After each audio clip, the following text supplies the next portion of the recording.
नमस्कार दोस्तों, एजुकेशन 790 से मैं सुरेश यादव। दोस्तों, आज का हमारा टॉपिक है ज्योग्राफी में स्थल मंडल। इसके पहले दोस्तों मैंने इंडियन हिस्ट्री को पूरा पढ़ा चुका हूँ, तो जिन दोस्तों नहीं देखा एजुकेशन 790 पे जाके देखें, उन्हें अवश्य लाभ मिलेगा। तो आज हम देखते हैं स्थल मंडल में क्या क्या इम्पोर्टेंट है।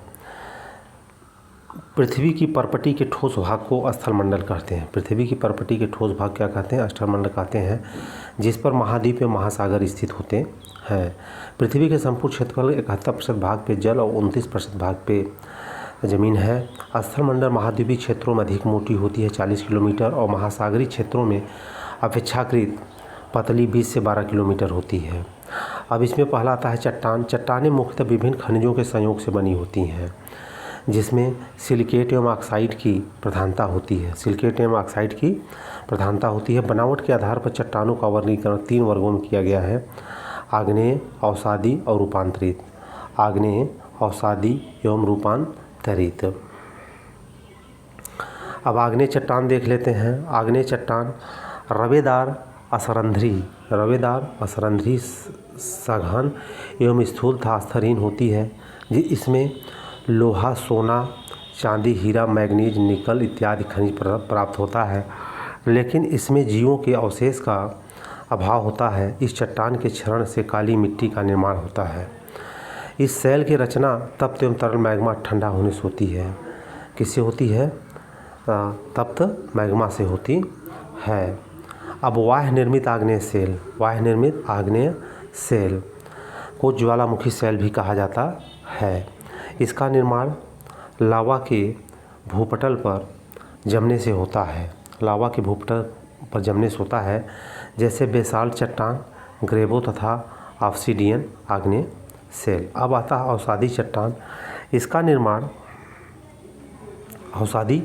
इसका निर्माण चट्टान चूर्ण के एकत्र होकर नीचे जमा होने से होता है। इसे परतदार चट्टान भी कहा जाता है। अवसादी शब्द लैटिन भाषा के सेडिमेंटम से बना है, जिसका अर्थ है नीचे बैठना। अवसादी शैल में जीवावशेष पाए जाते हैं। यह भूपृष्ठ के सर्वाधिक क्षेत्र में पाई जाती है। अवसादी शैल प्रायः मुलायम होती है, जैसे चीका मिट्टी, पंख।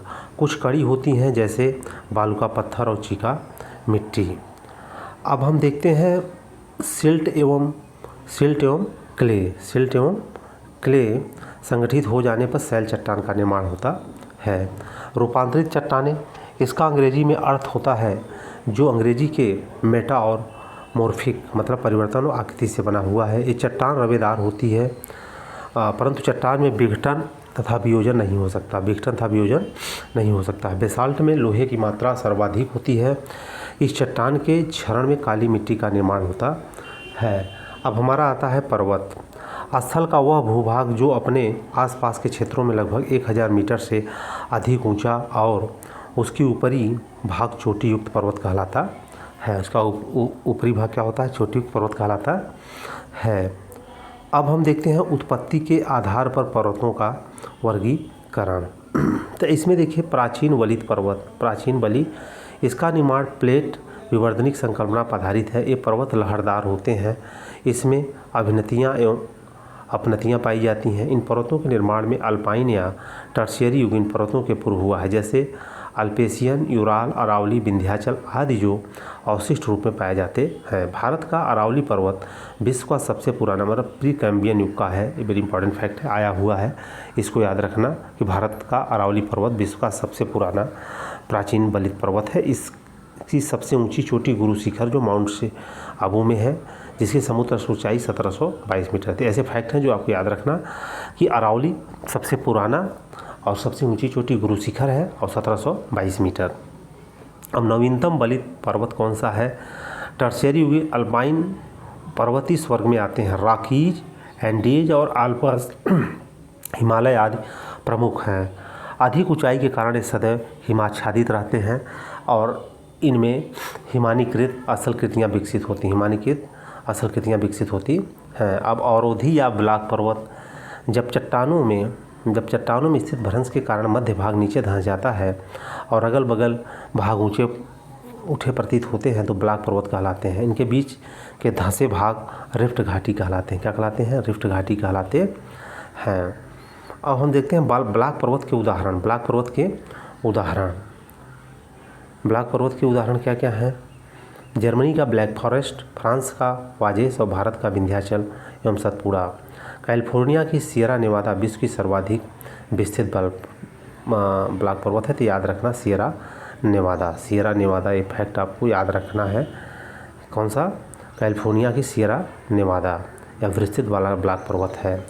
विश्व की सबसे रिफ्ट घाटी जॉर्डन नदी घाटी, जो लाल सागर और बेसिन से होती हुई जमेजी तक 4800 किलोमीटर लंबी है। अब संग्रहित पर्वत, ये पर्वत धरातल पर मलबा, लावा इत्यादि के संग्रह होने से उत्पन्न होते हैं। इसमें ज्वालामुखी पर्वत भी होता है, जैसे जापान का फ्यूजियामा, फिलीपाइंस का मयान, बर्मा का पोपा, इटली का वेसुवियस और चिली का अकांगुआ आदि। अब इसमें देखिए अवशिष्ट अथवा घर्षित पर्वत, पूर्व निर्मित किसी भी प्रकार के पर्वत के अपरदन से उत्पन्न पर्वत घर्षित या अवशिष्ट पर्वत कहलाते हैं। जैसे भारत में विंध्याचल, अरावली, सतपुड़ा और पश्चिमी घाट, पूर्वी घाट, संयुक्त राज्य अमेरिका अप्लेसियन, ओजार्क, गोसिफ और कैटस्किल, स्पेन में सियरा अवशिष्ट पर्वत के प्रमुख उदाहरण हैं। विश्व की प्रमुख श्रेणियाँ, अब विश्व की प्रमुख श्रेणी और उनकी स्थिति देख लेते हैं। यहाँ से क्वेश्चन काफ़ी बनता है। तो देखिए इसमें है कार्डिलेरा डी लॉस एंडीज, यह पश्चिमी दक्षिणी अमेरिका में कांगुआ की सर्वोच्च चोटी है इसकी। रॉकी पर्वत श्रेणी पश्चिमी उत्तरी अमेरिका में है, माउंट अल्बर्ट। हिमालय काराकोरम हिंदुकुश दक्षिण मध्य एशिया, माउंट एवरेस्ट। यूराल पर्वत श्रेणी मध्य रूस और गोरा नैरोडेनिया। एटलस पर्वत उत्तरी पश्चिमी अफ्रीका और जैवेल टाउकाल। पश्चिमी घाट पश्चिमी Bharat, Anamudi, Caucasus, Georgia, Elbrus, Alps, मध्य यूरोप और माउंट ब्लैंक इत्यादि। अब हम देखते हैं पठार। अब पठार क्या है? भूपटल के वे स्थलखंड पठार होते हैं जिन्हें कम से कम एक और ढाल समीपी सतह या सागर तल से अधिक ऊंचा हो और खड़े ढाल वाला हो तथा ऊपरी भाग मेज के आकार का सपाट हो। इसकी 300 से 1000 मीटर तक ऊंचाई होती है। इसे क्या बोला जाता है? पठार बोला जाता है। अब विश्व के प्रमुख पठार जहाँ से क्वेश्चन बनता है, तो इसमें दोस्तों देखिए ग्रीनलैंड का पठार। कौन सा? ग्रीनलैंड पठार अंध महासागर के उत्तरी भाग में लगभग 21,75,600 वर्ग किलोमीटर क्षेत्र में हिम से ढका विशाल पठार है। इसे ग्रीनलैंड का पठार भी कहा जाता है। फिर आता है कोलंबिया का पठार है, संयुक्त राज्य अमेरिका के ओरेगन, वाशिंगटन और इडाहो राज्यों के मध्य 4,62,500 किलोमीटर क्षेत्र में विस्तृत फैला हुआ है। तो सबसे बड़ा है ग्रीनलैंड, उसके बाद है कोलंबिया का पठार। फिर आता है मैक्सिको का पठार। कौन सा? मैक्सिको पठार। यह पठार पश्चिम सियरा माद्रे और पूर्वी सियरा माद्रे पर्वतश्रेणियों के मध्य में स्थित है। फिर नेक्स्ट हमारा रहा तिब्बत का पठार, जो कई बार एक क्वेश्चन यहाँ से बना हुआ है। तिब्बत का पठार है हिमालय के उत्तर और क्यूनुल पर्वत दक्षिण में 4000 से 5000 मीटर तक की ऊंचाई पर स्थित है। यह विश्व का सबसे ऊंचा पठार है। इसके बाद आता है मंगोलिया का पठार। कौन सा आता है? मंगोलिया का पठार। फिर आता है मंगोलिया का पठार। यह चीन के उत्तरी मध्य भाग में मंगोलिया गणराज्य में स्थित है। कहाँ स्थित है? चीन के उत्तरी भाग में मंगोलिया गणराज्य में स्थित है। ब्राज़ील का पठार दक्षिण अमेरिका के मध्य पूर्वी भाग में पठार त्रिभुजाकार रूप में स्थित है। अब बोलिविया का पठार, यह पठार 800 किलोमीटर लंबा, 128 किलोमीटर चौड़ा, इसकी औसत ऊंचाई है 3110 मीटर। यह बोलिविया के एंडीज पर्वतमाला क्षेत्र में विस्तृत रूप से फैला हुआ है। अब अलास्का का पठार, इसका निर्माण यूकोन और उसकी सहायक नदियों से हुआ है। इसे यूकोन का पठार भी कहा जाता है। कनाडा की और इसकी ऊंचाई लगभग 900 मीटर है। कितनी है? 900 मीटर है। अब देखिए नेक्स्ट आ जाता है ग्रेट बेसिन का पठार। कौन सा? ग्रेट बेसिन का पठार। यह कोलंबिया पठार के दक्षिण में कोलोरेडो और कोलंबिया नदियों के मध्य 5,25,000 वर्ग किलोमीटर क्षेत्र में विस्तृत है। फिर आता है दक्कन का पठार। यह पठार दक्षिण भारत में स्थित है। तीनों ओर से पर्वत श्रेणियों से घेर रखा है। इसके पूर्व में पूर्वी घाट और पश्चिमी घाट था। उत्तर में विंध्याचल सतपुड़ा की श्रेणियाँ हैं। इसका ढाल पश्चिम में पूर्व की ओर और इसके फलस्वरूप दक्षिण पठार की नदियाँ पश्चिम से पूर्व की ओर प्रवाहित होती हैं। अब आता है ईरान का पठार। इसे एशिया माइनर पठार या ईरान का मध्यवर्ती पठार भी कहते हैं। इसकी ऊंचाई 900 से 1500 मीटर के मध्य स्थित है। अब आता है अरब का पठार। दक्षिण पश्चिम एशिया में स्थित है। इससे पूर्व में फारस की खाड़ी, पश्चिम में लाल सागर और उत्तर पश्चिम में भूमध्य सागर और दक्षिण में अरब सागर स्थित है। यह किसका बता रहा है? अरब के पठार का। तो ये हमें जस्ट याद रखना है। अनातोलिया का पठार यह टर्की के एंटीक और ट्रांस श्रेणी में, कई बार पूछा है अनातोलिया का पठार कहाँ स्थित है, तो टर्की के एंटीक और ट्रांस श्रेणियों के मध्य से इसे टर्की का पठार भी कहते हैं। इसकी औसत ऊंचाई 800 मीटर है। यह लोकेशन इसका याद रखना आपको बहुत इंपॉर्टेंट है। अब आता है अबिसिनिया का पठार। कौन सा? अबिसिनिया का पठार। तो अबिसिनिया का पठार कौन सा? अबिसिनिया का पठार। यह पठार पूर्वी अफ्रीका के इथियोपिया एवं सोमालिया के क्षेत्र में विस्तृत फरों से फैला हुआ है। अब आता है नेक्स्ट हमारा मैदान। क्या आता है? मैदान से प्लेन बोलते हैं। ऊंचाई की दृष्टि से समुद्र तल से 150 मीटर तक ऊंचे किंतु विस्तृत समतल स्थल खंड को मैदान कहा जाता है। कितना होना चाहिए? 150 मीटर ऊंचा होना चाहिए और समतल को मैदान कहते हैं। मैदान प्रायः भूपटल पर समतल किंतु निचले स्थल खंड के होते हैं। मतलब भूपटल पर समतल और निचले स्थल खंड के होते हैं। अब विभिन्न कारकों से निर्मित स्थल भाग। तो अब इसमें देखिए क्या है कि पवन विभिन्न कारकों से, तो पवन द्वारा निर्मित स्थल भाग से जोगेन, यारडंग, इंसेलबर्ग, छत्रक, प्लेया और लैगून, परखान, लुइस, ये बना है पवन द्वारा।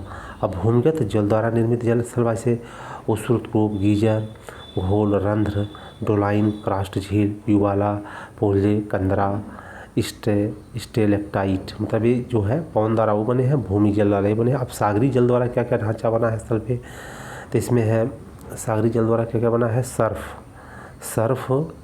बेलाचली, तंगारिका, पुलिन, हुक, लूप, टोम्बोलो, ये किसके द्वारा बना है? सागरी जल के द्वारा। अब बर्फ़ के द्वारा क्या बना हुआ है? हिमनद द्वारा निर्मित स्थल भाग, जैसे इसमें सर्क है, टार्न है, आरेट है, हार्न है, नूनाटक है, फियोर्ड है, ड्रमलिन, केमयाद। अब कई बार क्वेश्चन है पूछा था कि ड्रमलिन स्थल भाग का निर्माण कैसे होता है, तो यह हिमनद द्वारा होता है। ये फैक्ट आपको याद रखना है। किसके द्वारा होता है? हिमनद के द्वारा होता है। तो ये हमें ध्यान रखना है कि सागर के माध्यम से स्थल भाग कैसे बने हैं, जल के माध्यम से, भूमिगत जल के माध्यम से कैसे बना है, और पवन के द्वारा कैसा बना है, और समुद्री तरंग के द्वारा निर्मित कैसा है। तो समुद्री तरंग के द्वारा निर्मित जो स्थल भाग है, समुद्री, भृगु, भुजहुआ, लैगून झील, रिया तट, भारत का पश्चिमी तट, स्टैग, डालमेशियन, यूगोस्लाविया का तट। अब दोस्तों हम मैदान के प्रकार और मैदान क्षेत्र देख लेते हैं। जैसे देखिए अब इसमें एक है हमारा तटीय मैदान, फ्लोरिडा का मैदान भारत का पूर्वी तटीय मैदान है। ये आंतरिक मैदान यूरोप का मैदान है। पटल विरूपणी मैदान या भारत के कोरोमंडल एवं उत्तरी सरकार का मैदान है। ज्वालामुखी का मैदान न्यूजीलैंड, आइसलैंड, फ्रांस और अर्जेंटीना। और कास्ट मैदान में नैनीताल व अल्मोड़ा। अब गिरिपदी है जलोढ़ मैदान में क्या क्या है? भांवर और तराई के मैदान। हिमानी जलोढ़ में जर्मनी, पोलैंड में। हिमानी जलोढ़ का मैदान कहाँ पे है? यह होता है जर्मनी और पोलैंड के मैदान है। फिर लोएस मैदान या पश्चिमी चीन का लोएस मैदान है। लोएस मैदान कहाँ है? पश्चिमी चीन का लोएस मैदान है। अब हम दोस्तों देखते हैं विश्व के प्रमुख मरुस्थल। यहाँ से कुछ इम्पॉर्टेंट क्वेश्चन हमेशा बनता है, तो दोस्तों इसको ध्यान से देखना। से सहारा सबसे बड़ा है, यह है पूरा 84 लाख वर्ग किलोमीटर। अब ये स्थिति एरिया कहाँ कहाँ तक लिया है? अल्जीरिया, चाड, लीबिया, माली, मारितानिया, नाइजर, सूडान, ट्यूनीसिया, मिस्र, मोरक्को। ये सहारा जो है इतनी दूरी पे फैला है और टोटल इसका कितना है? 84 लाख वर्ग किलोमीटर। तो क्वेश्चन कई बार यही बनता है कि सबसे बड़ा डेजर्ट कौन सा है? तो सहारा है। ऑस्ट्रेलिया मरुभूमि या 15,50,000 वर्ग किलोमीटर में है। 15,50,000 वर्ग किलोमीटर है। ऑस्ट्रेलिया का यह वारबर्टन अथवा महान रेतीले मरुस्थल जैसे 4,20,000 वर्ग किलोमीटर, ग्रेट विक्टोरिया 3,25,000 वर्ग किलोमीटर, आरूटा और सिम्पसन 3,10,000 वर्ग किलोमीटर, गिब्सन 2,20,000 वर्ग किलोमीटर एवं स्टुअर्ट मरुस्थल से संलग्न है। तो यहाँ से कई बार क्वेश्चन जो है अरेंज करने के लिए आ सकता है कि घटते से बढ़ते क्रम या बढ़ते से घटते क्रम में। तो ये हमें याद होना चाहिए कि ऑस्ट्रेलिया वार्टर अथवा महारेतीले मरुस्थल 4,20,000 वर्ग किलोमीटर है। फिर ग्रेट विक्टोरिया है, फिर आरूटा है, फिर जो है गिब्सन है। ये हमें सीक्वेंस पता होना चाहिए। अब आता है अरब मरुभूमि। कौन? अरब मरुभूमि। अरब मरुभूमि में 13 लाख वर्ग किलोमीटर है। दक्षिण अरब, सऊदी अरब, यमन में फैला हुआ है। अब गोबी 10,40,000 यह मंगोलिया एवं आंतरिक मंगोलिया चीन में फैला हुआ है। आंतरिक मंगोलिया चीन में, मतलब यह आंतरिक चीन में फैला हुआ कौन सा? गोबी। अब आ जाता है कालाहारी 5,20,000 वर्ग किलोमीटर। 5 lakh Kalahari 5,20,000 kilometre. यह कहाँ पे है? बोत्सवाना, अफ्रीका मध्य में है। तकला माकर यह 3,20,000 वर्ग किलोमीटर, सिकियांग प्रांत में है ये। फिर सोनोरान मरुस्थल 3,10,000 वर्ग किलोमीटर। एरिजोना एवं कैलिफोर्निया संयुक्त राज्य और मैक्सिको के बीच में है ये, एरिजोना कैलिफोर्निया। नाबी मरुस्थल यह 3,10,000, नामीबिया दक्षिणी पश्चिमी अफ्रीका। फिर काराकोरम दर्रा, ये तो अपने काराकुम है, काराकोरम नहीं काराकुम है, 2,70,000 वर्ग किलोमीटर, तुर्कमेनिया में है ये। फिर थार मरुभूमि 2,60,000 वर्ग किलोमीटर, उत्तर पश्चिमी भारत एवं पाकिस्तान के मध्य में थार मरुभूमि है। फिर शामली मरुभूमि 2,60,000 वर्ग किलोमीटर, सोमालिया और अफ्रीका, सोमालिया और अफ्रीका।